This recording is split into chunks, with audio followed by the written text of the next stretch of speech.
ఈ కార్యక్రమంలో పాల్గొన్న మన కళాశాల ప్రిన్సిపల్ గారు అలాగే అధ్యాపక బృందం అధ్యాపకేతర బృందానికి ప్రియమైన విద్యార్థులందరికీ భారతదేశ మహిళా ఉపాధ్యాయ దినోత్సవ శుభాకాంక్షలు. ఈరోజు స్వర్గీయ సావిత్రిబాయి పూలే గారి జయంతి సందర్భంగా మనము ఈ కార్యక్రమాన్ని ఏర్పాటు చేసుకున్నాం. ఈ కార్యక్రమానికి సహకరించిన విద్యార్థులు అలాగే అధ్యాపకులందరికీ కూడా అభినందనలు, ధన్యవాదాలు. అయితే మన సావిత్రిబాయి పూలే గారు మహారాష్ట్రలో 1831 జనవరి 3న జన్మించారు. ఆమె జన్మదినోత్సవాన్ని పురస్కరించుకొని మనము భారతదేశ మహిళా ఉపాధ్యాయ దినోత్సవం జరుపుకుంటున్నాం. అయితే మనం ఏ చరిత్ర పుటల్లోకి వెళ్ళినా, ఏ ప్రపంచ చరిత్రను తిరిగేసుకున్నా ఒక ముందు తర్వాత వెనుక అనేది ఒకటి మనం చూసుకుంటాం. అంటే సావిత్రిబాయి పూలే గారు పుట్టక ముందు, సావిత్రిబాయి పూలే గారు పుట్టిన తర్వాత ఈ భారతదేశ పరిస్థితి ఎలా ఉండేది అనేది మనం తెలుసుకుంటే అప్పుడు సావిత్రిబాయి పూలే గారి గొప్పతనం ఏంటో మనకు తెలుస్తుంది. అయితే వేదాలు, ఇతిహాసాలు, పురాణాలన్నీ కూడా మన భారతదేశ చరిత్రను తర్వాత భారతదేశ యొక్క గొప్పతనాన్ని తెలియజేస్తాయి. కానీ అలాంటి వేదాలు, పురాణాలు, ఇతిహాసాలు ఏవైనా కూడా ఈ ప్రపంచంలో మహిళలకు సమానత్వం లేకుండా చేశాయి చాలా వరకు. అది ఏ గ్రంథాలైనా సరే మహిళకు స్వాతంత్రం లేకుండా చేశాయి. మొట్టమొదటిసారిగా మహిళలకు స్వాతంత్రం ఎప్పుడు వచ్చిందంటే సావిత్రిబాయి పూలే గారు చదువుతో ఆ మార్పు మొదలైంది. అయితే మనం ఇప్పుడు అందరం సాధారణంగా చెప్పుకుంటాం, ప్రతి మగాడి విజయం వెనుక ఒక ఆడది ఉంటుంది అని. అలాగే భారతదేశంలో ఉన్న ఆడవాళ్ళందరి విజయం వెనుక ఒక మగాడు ఉన్నాడు, ఆయనే జ్యోతిరావు పూలే గారు.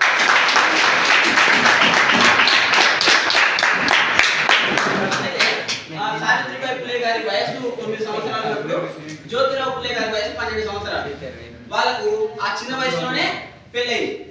ఈ విషయాలన్నీ కూడా మీకు క్లాసులో అప్పుడప్పుడు చెప్తుంటా, ఇప్పుడు కూడా కొత్తగా వినడానికి ట్రై చేయండి. అయితే మన సావిత్రిబాయి పూలే గారి 9 సంవత్సరాల వయసులో 12 సంవత్సరాల జ్యోతిరావు పూలే గారికి ఇచ్చి వివాహం చేయించారు. అయితే ఆమె ఇంటికి వెళ్ళి వచ్చేటప్పుడు ఆమెకు ఒక ఇనుప పెట్టె, అంటే ఇప్పుడంటే బీరువాలు, మంచాలు అవన్నీ ఇస్తున్నారు, కానీ అప్పుడు ఆమె వస్తువులను దాచుకోవడానికి ఒక ఇనప పెట్టె ఇచ్చి పంపించారు వాళ్ళ ఇంటి నుంచి. ఆ ఇనప పెట్టెలో ఉన్నది ఒక పుస్తకం. ఓకేనా, వాళ్ళ నాన్న సావిత్రిబాయి పూలే వాళ్ళ నాన్న చదువుకునే ఒక పుస్తకము ఆ పెట్టెలో అలాగే ఉండిపోయింది. అక్కడికి వచ్చిన తర్వాత సావిత్రిబాయి పూలే అత్తవారింట్లో ఒంటరిగా అయిపోయింది. ఒంటరిగా అయిపోయినప్పుడు ఆమెకి ఏం చేయాలో తెలియక తన వస్తువులంతా వెతుకుతుంటే ఆమెకు ఒక పుస్తకం కనిపించింది. ఆ పుస్తకం కనిపిస్తున్నప్పుడు ఆమెకు చదువు రాదు కదా. ఆ చదువు రాని పరిస్థితిలో ఆమె ఏం చేసింది, ఆ పుస్తకంలో ఉన్న బొమ్మలను, ఇప్పుడు మనం చిన్నప్పుడు బొమ్మలను చూసుకుంటూ ఉండేవాళ్ళం పుస్తకాలు, అట్లా ఆ బొమ్మలను చూసుకుంటూ కూర్చుంటే ఇది జ్యోతిరావు పూలే చూసిండు.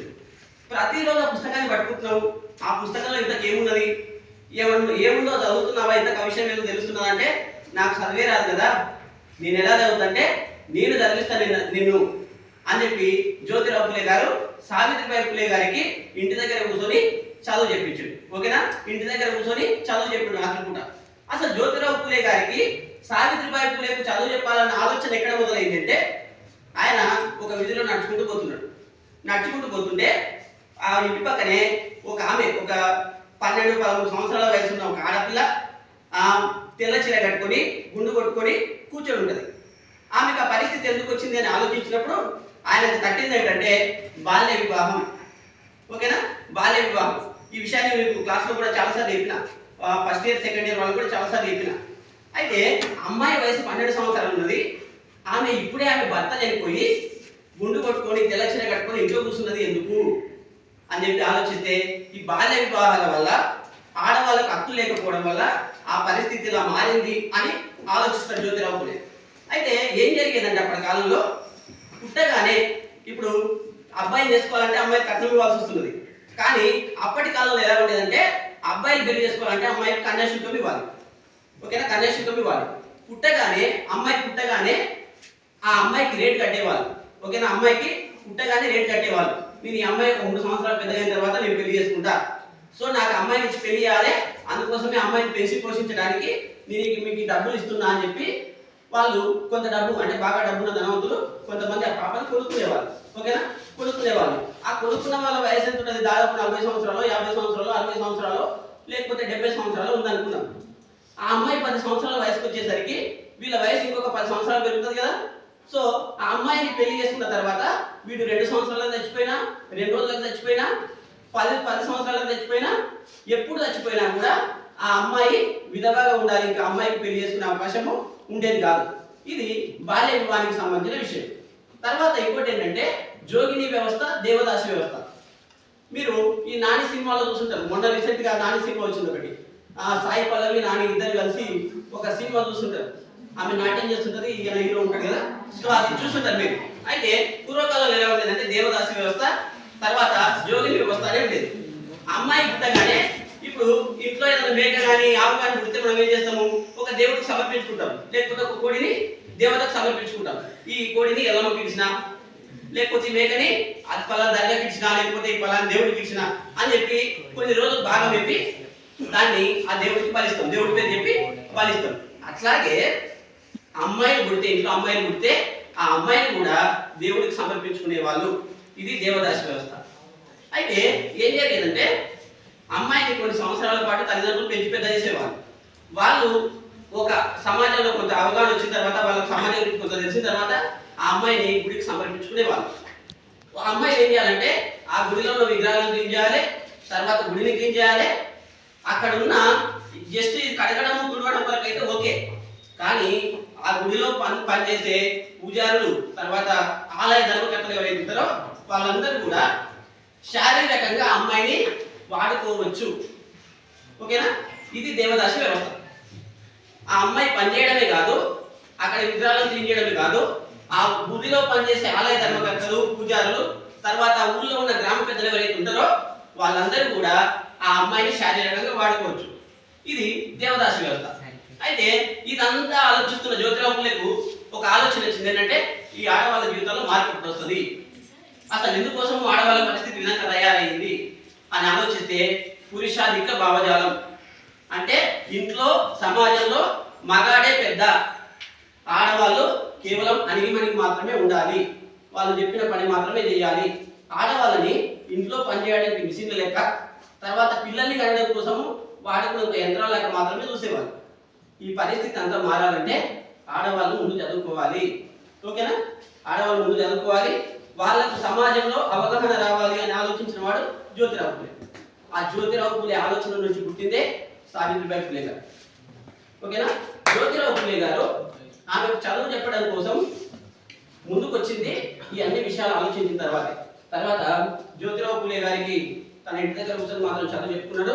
ఈమెకు చదువు వచ్చిన తర్వాత నువ్వు కంప్లీట్గా చదువుకున్నావు కదా, అంటే నీకు కొంతవరకు చదవచ్చు కాబట్టి నువ్వు సమాజంలో ఆడవాళ్ళ పరిస్థితి విధంగా ఉన్నది కాబట్టి నువ్వు వాళ్ళకు కూడా చదువు నేర్పియాలి అని చెప్పి సావిత్రిబాయి ఫులే గారిని ఎంకరేజ్ చేసి ముందుకు పంపించిండు. తర్వాత వీళ్ళు మహారాష్ట్రలో పుణేలో ఒక స్కూల్ ఓపెన్ చేశారు, ఫస్ట్ స్కూల్ ఓపెన్ చేశారు. ఆ స్కూల్ ఓపెన్ చేస్తే ఈమె ఇంటింటికి వెళ్ళి ఆడవాళ్ళను తీసుకురావాలి, మోటివేట్ చేసి తీసుకురావాలి. సో మన పరిస్థితి ఎలా ఉంది, మనం చదువుకోవాలి ఎట్లయితే అని చెప్పి కొంచెం ఎంకరేజ్ చేసి కొంతమంది ఆడవాళ్ళని తీసుకొచ్చేది. ఓకేనా? తీసుకొచ్చి ఒక దగ్గర కూర్చోబెట్టుకొని ఆమె వాళ్ళ పాఠాలు చెప్తుంటే, అక్షరాలు నేర్పిస్తుంటే అక్కడ ఉన్న అగ్రకులాల వాళ్ళు అంటే బ్రాహ్మణీయ భావజాలం ఉన్న వాళ్ళు ఏం చేశారంటే ఆడవాళ్ళు ఇంట్లో ఉండి ఇంటి పనికి మాత్రమే పరిమితం అయ్యే వాళ్ళు ఈ రోజు చదువుకోవడానికి వెళ్తున్నారంటే వాళ్ళు ఇక మా మాట వింటారా, ఇక ఆడది బాధ్యత చెప్పిందంటే మా మాట వింటారా అని అనుకుని వాళ్ళు ఏం చేసే వాళ్ళు, నేను ఇంత పచ్చిగా ఎందుకు మాట్లాడుతున్నా అంటే తప్పుగా అనుకోకండి, ఇంత పచ్చిగా ఎందుకు మాట్లాడుతున్నా అంటే ఆనాటి పరిస్థితి మీకు అర్థం కావాలి అంతే. సో ఇక ఆడవాళ్ళు చదువుకుంటే మా మగాళ్ళ బతుకంతా మా మాట వింటారా అని చెప్పి వాళ్ళకి చదువును పూర్తిగా నిషేధించాలని ఆలోచనతోటి ఆ సావిత్రిబాయి ఫులే గారి దగ్గరికి వెళ్ళి కూడా పెట్టుకునేవాళ్ళు. ఓకేనా? అయినా కూడా ఆమె అదే పడకుండా చాలా ధైర్యంగా నేను చదువు చెప్పిస్తాను, నా పని నేను చేస్తాను అని చెప్పి ధైర్యంగా ముందుకు వచ్చేది. అయితే ఇట్లయితే ఇంటలేదు అని చెప్పి ఆమెని ఎలాగైనా కొట్టో తిట్టో భయపెట్టాలనుకునేవాళ్ళు. ఈమె వాళ్ళ ఇంటి నుంచి స్కూల్కి నడుచుకుంటూ వెళ్తుంటే ఆమెను రాళ్ళతో కొట్టడం మొదలుపెట్టింది. అయినా కూడా సావిత్రిబాయి ఫులే భయపడలేదు. తర్వాత ఆ పక్కన పేడ నీళ్ళు, బురద నీళ్ళు ఉంటాయి కదా, ఆ బురద నీళ్ళు కూడా సావిత్రిబాయి ఫులే పైన పోసేవాళ్ళు. పోసినా కూడా ఆమె ఏం చేసిందంటే 2 చీరలు అంటే ఒకటి కట్టుకునే చీర, ఇంకొకటి బ్యాగ్లో పెట్టుకొని వెళ్ళేది, స్కూల్కి వెళ్ళేది చెప్పడానికి. వీళ్ళు ఆ బురద నీళ్ళు సావిత్రిబాయి ఫులే పైన పోస్తే ఆమె స్కూల్కి వెళ్ళి ఆ బురద పడ్డ చీరను విప్పేసి వేరే చీర కట్టుకొని వాళ్ళకి పాఠాలు చెప్పి మళ్ళీ ఇంటికి వచ్చేటప్పుడు ఆ బురదతో ఉన్న చీర కట్టుకొని వచ్చేది. ఈ విధంగా మహిళల్లో ఒక చైతన్యం మొదలైంది. ఆ చైతన్యం ద్వారా ఈరోజు ఈ మహిళా మండలందరూ చదువుకుంటున్నారు. వీళ్ళందరూ ఈరోజు సమాజంలో గౌరవాన్ని పొందుతున్నారు. ఇదంతా రావడానికి కారణం, ఈ మార్పు రావడానికి కారణం మొదట సావిత్రిబాయి పూలే, జ్యోతిరావు పూలే దంపతులు. కాబట్టి ప్రపంచంలోనే, భారతదేశంలోనే మొట్టమొదటిసారిగా ఉపాధ్యాయ దినోత్సవం జరుపుకోవాల్సి వస్తే అది ఖచ్చితంగా సావిత్రిబాయి పూలే గారి జయంతి అయి ఉండాలి. ఈ ప్రభుత్వం అలాంటి నిర్ణయం తీసుకున్నది. ఆ నిర్ణయానికి కట్టుబడి మనం ఈరోజు భారతదేశం మొదటి మహిళా ఉపాధ్యాయ దినోత్సవం జరుపుకుంటున్నాము. సో ఇన్ని విషయాలు మీరు అన్ని విన్న తర్వాత సావిత్రిబాయి పూలే గారిని ఆదర్శంగా తీసుకొని మీ ఊళ్ళో ఎవరైనా చదువుకొని వాళ్ళు ఉన్నా, లేకపోతే మీ జీవితంలో అంటే మీ ఇంట్లో అక్క చెల్లెలు కానీ, లేకపోతే మీ ఫ్యామిలీ వాళ్ళు ఎవరైనా చదువుకొని వాళ్ళు ఉంటే వాళ్ళకు చదువుకుంటే ఎలాంటి మార్పు వస్తుంది, మనకు సమాజంలో ఎలాంటి గౌరవం వస్తుంది విషయాలను తెలియజేసి మీరు కూడా సావిత్రిబాయి పూలే అంత గొప్ప వాళ్ళు కాబట్టి మనసారా కొనుక్కుంటూ ముగిస్తున్నా. ధన్యవాదాలు.